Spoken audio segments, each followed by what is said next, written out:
Good morning students, we are just continuing our previous chapter. और आपको जैसा कि याद होगा कि हमें एक टॉपिक करना बाकी रह गया था जिसमें हमको लेजर में पोस्टिंग करनी थी। ठीक है, मतलब हमने परचेज बुक बनाना सीखा था, बट हमको उसकी लेजर की पोस्टिंग करना पेंडिंग रह गया था। ठीक है, तो हम वो लेजर की जो पेंडिंग एडजस्टमेंट था वही सीखने वाले हैं।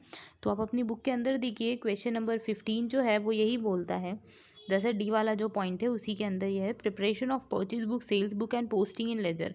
मैं आपको एक क्वेश्चन करवाऊंगी, जैसे जस्ट अज्यूम फर्स्ट क्वेश्चन ये परचेज बुक का है, तो अपन परचेज बुक का क्वेश्चन कर लेंगे और उसके बाद अपन सीखेंगे कि किस तरीके से उनको लेजर में पोस्ट करते हैं। ठीक है, परचेज बुक की टोटल को किस तरीके से प्रेजेंट करते हैं, लेजर में कैसे मर्ज करते हैं।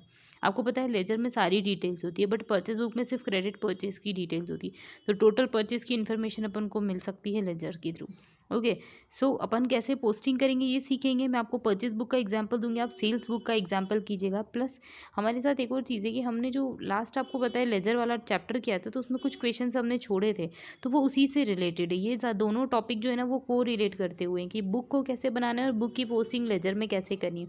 तो आपको बुक बनाना तो आती है, आपको लेजर में पोस्टिंग सीखनी है, बट उसके पहले अपन एक क्वेश्चन देख लेते हैं। पहले अपन को बुक बनानी पड़ेगी, तो मैं आपको पहले क्वेश्चन एक्सप्लेन करती हूँ। क्वेश्चन ऐसा बोलता है, prepare the purchase book of the Tarun Kumar from the following and post them into ledger. मतलब पहले तो आपको बुक बनानी है, प्राइमरी स्टेज आपकी बुक बनाने की, तो अपन पहले बुक बनाते हैं। अब अपन को बुक बनाते हैं, माइंड में क्लियर होता है कि परचेज बुक बनानी है, मतलब कि we have to write all the credit purchase. हमको सारी क्रेडिट में परचेज जो हुई है उसके बारे में लिखना है, कैश परचेज हम लिखने नहीं वाले। सो क्वेश्चन बोलता है कि 2 मार्च को purchase 25 dozen pencils from Ram at the rate of 32 per dozen. हमने किससे परचेज किया, तो भैया राम से परचेज किया। 32 डज़न रुपये की 32 रुपये एक डज़न की वैल्यू, और हमने 25 डजन पेंसिल परचेज की, तो मल्टीप्लाई कर देंगे, नेट अमाउंट आ जाएगा। डिस्काउंट तो है नहीं, होता तो एडजस्ट कर देते। नेक्स्ट एंट्री में बोल रहा है 4 मार्च को purchase 15 dozen fountain pens from Shyam at the rate of 65 per dozen. हमने फाउंटेन पेन जो है वो परचेज किए हैं, तो इसकी भी डिटेल लिख लेंगे।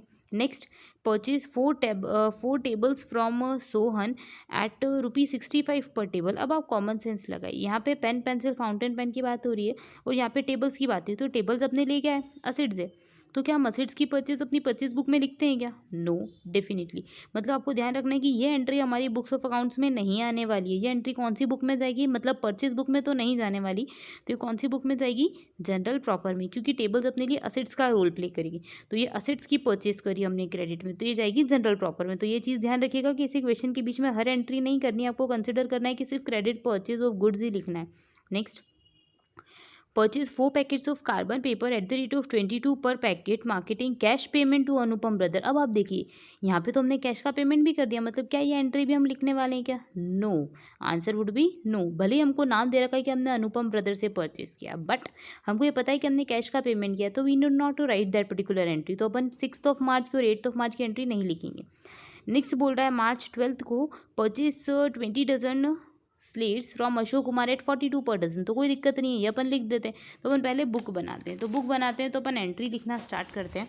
तो एंट्री हमको ये बोलती है कि हम डेट लिख लेते हैं सबसे पहले। ठीक है, तो डेट हमको सबसे पहले दिख रही है कि फर्स्ट ट्रांजेक्शन अपने का 2 मार्च को, तो यहाँ पे लिख लेते हैं 2 मार्च को, मार्च 2017 को परचेज किए 25 dozen pencil from Ram at the rate of ₹32%। तो लिख देते हैं राम लिमिटेड, राम दे रखा है तो फिर लिख देते हैं राम। ठीक है, लिमिटेड वगैरह कुछ नहीं दे रखा तो कोई दिक्कत नहीं है, तो लिख देते हैं आगे 25 dozen pencils at the rate of ₹32 each. मतलब कि एक पेंसिल कितने रुपए में खरीदी, सॉरी एक डज़न कितने रुपए में करिए, 32 पर डज़न, मतलब उनको मालूम पड़ गया कि 25 से अपन को इसका 32 का क्या करना पड़ेगा, मल्टीप्लीकेशन। ठीक है, तो अपने पास आता है 25 चौक 25 दूनी 50, 25 या 75, मतलब 800 रुपीज़। कितने रुपए आ जाते हैं अपने पास, तो अपन अमाउंट के कॉलम में लिख देते हैं कितने रुपए, 800। ठीक है, डायरेक्ट हमारे पास नेट अमाउंट कितना आ जाता है, 800 रुपीज़। अब सेकेंड एंट्री अपन देखते हैं, तो सेकेंड एंट्री अपन ने करी है purchase 15 dozen fountain paint from Shyam 65 per dozen के अकॉर्डिंग। तो 4 मार्च को परचेज किया, तो 4 मार्च को लिख लेते हैं, श्याम से परचेज किया है, तो लिख देते हैं क्या करा है अपन ने, 15 डजन फाउंटेन पेन, तो लिख देते हैं 15 dozen fountain pen at the rate of ₹65 per dozen. तो अपन लिख देते हैं 15 5 ज़ा 75 का 5 कैरी है 7, मतलब दोनों का मल्टीप्लाई कर दिया। 15 6 ज़ा 90, 90 और 7 97, मतलब टोटल मिला के अपने पास अमाउंट नेट कितने रुपए का आ जाता है, 975 रुपये का। तो लिख देते हैं। अब इसके बाद नेक्स्ट एंट्री तो अपन 6th वाली करने ही नहीं वाले, 6 मार्च वाली, फिर 8 मार्च वाली भी नहीं करने वाले। अब अपन करने वाले अगली एंट्री मार्च 12 वाली। Purchase 20 dozen slates from Ashok Kumar. Ashok Kumar से परचेज किया, तो लिख देते हैं अशोक कुमार से परचेज किया। क्या किया, 20 डजन स्लेट्स, तो लिख देते हैं 20 dozen slates at the rate of ₹42 per dozen. कितनी तारीख को करा, तो 12 मार्च को। तो लिख देते हैं अपन 0 से 0 लिख देते हैं।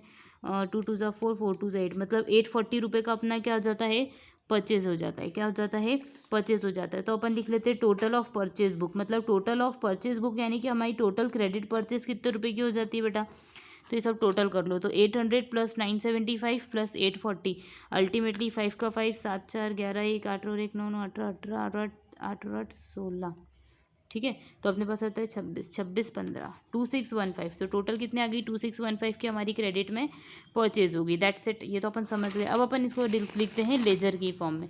तो लेजर की फॉर्म में कैसे लिखते हैं, तो ये ध्यान रखिएगा कि लेजर जब अपन बनाएंगे, ठीक है, तो लेजर बनाने से पहले अपन लिख लेते हैं। अब अपन को यहाँ पे कुछ ऐसा तो नहीं दे रखा कि कैश में भी परचेज दे रखी हो। हाँ, हमको एक चीज़ में दे रखा है, कैश में परचेज दे रखी है, ठीक है।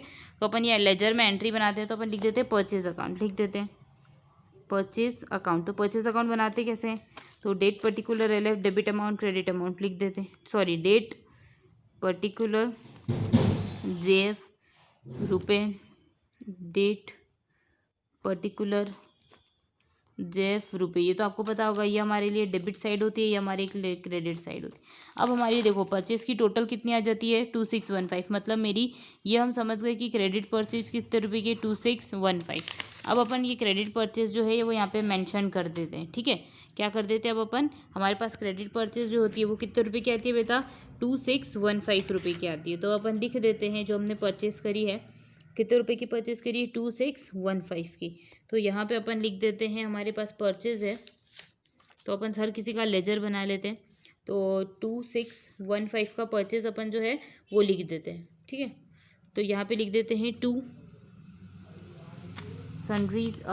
डेट तो हमको दे रखी है ना 31 मार्च, क्या लास्ट डेट क्या थी हमारे पास, 12 मार्च, मतलब अपन 31 मार्च को एंडिंग समझ लेते हैं, 31 मार्च की डेट पे। तो 2 अपन लिख देते हैं सन्ड्रीज, 2 क्या कर देते हैं सन्ड्रीज, आपको पता है इससे परचेज बढ़ जाएगा, तो 2 सन्ड्रीज। और यहाँ पे ब्रैकेट में लिख देते हैं एज पर परचेज बुक, मतलब अपन को यहाँ से इन्फॉर्मेशन कहाँ से मिली है, परचेज बुक से मिली है, ठीक है। तो कितने रुपए की करिए, 2165, एक सेकेंड, 2615, ठीक है। तो हमारे पास टोटल आ जाती है 2615 रुपये की। होप यू गॉट इट, ये चीज़ आपको समझ में आ गई कि इस तरीके से हम परचेज के अंदर टोटल लिख देते हैं। प्लस अपन ये देख लेते हैं कि अपन ने कहीं ऐसा तो नहीं कि कैश में भी परचेज किया। अब अपन गुड्स के अंदर देख लेते हैं। तो फर्स्ट हमको क्या दे रखा है, फर्स्ट हमको दे रखा है हमने 4 टेबल्स परचेज की। तो ये टेबल वाला काम तो अपना नहीं है क्योंकि असेट्स परचेज है, ये परचेज ऑफ गुड्स नहीं है। फिर हमको बोल रखा है परचेज कर रखा आपने कार्बन पेपर 22 रुपये पर पैकअप पेपर के हिसाब से कैश में पेमेंट किया, मतलब आपने 88 रुपये के कार्बन पेपर्स परचेज किए। तो यहाँ पे आप क्या लिख दोगे, 2 कैश, क्या लिख दोगे, 2 कैश।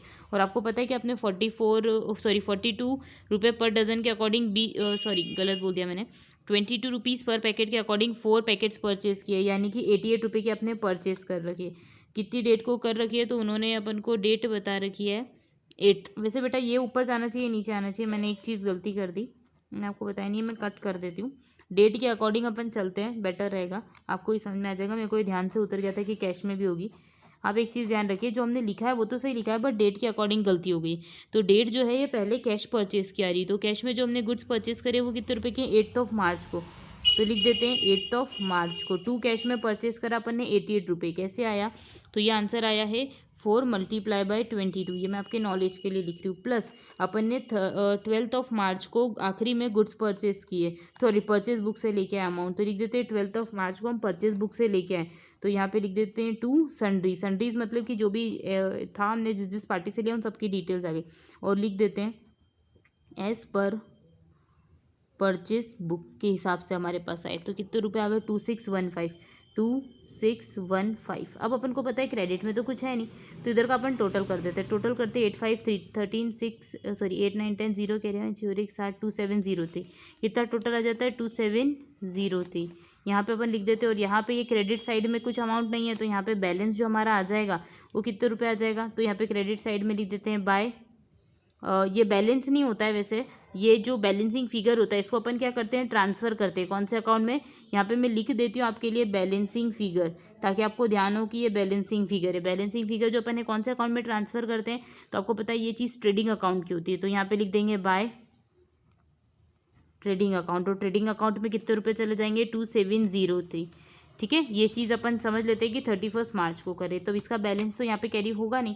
ठीक है, तो इस तरीके से आप परचेज अकाउंट बनाएंगे। और साइमल्टेनियसली अगर आपको सेल्स अकाउंट बनाना होगा तो आप क्या करोगे, मैं आपको फॉर्मेट बता देती हूँ। सबसे पहले you have to write your sales account. ठीक है, फिर उसके बाद आप यहाँ पे जो भी डेट के ऊपर जो भी पर्टिकुलर कॉलम में लिखेंगे, तो यहाँ पे आप लिख देंगे बाय सन्ड्रीज में आपको मालूम पड़ जाएगा कि हमने किस किस से सेल करी। तो सबसे पहले हम लिख देंगे हमारी क्रेडिट में जो भी सेल्स आई है, कैसे आई है, तो हमारे पास सेल्स बुक के अकॉर्डिंग आई है। कौन सी बुक के अकॉर्डिंग आई है, सेल्स बुक के। इसके अलावा अपन क्या लिख सकते हैं, तो अगर आपने कोई कैश में सेल कर रखी है, काय में सेल कर रखी है, कैश में सेल्स, तो वो भी लिख दीजिएगा। और जो भी टोटल अमाउंट बैलेंसिंग फिगर आता है वो भी कहाँ हो जाएगा, बैलेंसिंग फिगर कौन से अकाउंट में चले जाएगा, ट्रेडिंग अकाउंट में, तो लिख देंगे अपन टू ट्रेडिंग अकाउंट। ठीक है, ये चीज़ समझ जाइएगा। तो इस तरीके से सेल्स अकाउंट और परचेज अकाउंट बना सकते हैं लेजर के पास अपनी जो सब्सिडरी बुक है उसके अकॉर्डिंग। ठीक है, तो आप इस चीज़ को ध्यान से सीखिएगा कि सब्सिडरी बुक के according purchase book sales book हम कैसे बनाते हैं। ठीक है, ये चीज़ का ध्यान रखिएगा। इससे रिलेटेड जो क्वेश्चंस आपके चैप्टर नंबर 6 में है वो भी आप करेंगे। और इसी के साथ हमारा ये जो चैप्टर है इसका ये टॉपिक हम इंपॉर्टेंट जो है ये कंप्लीट करते हैं। Okay, thank you.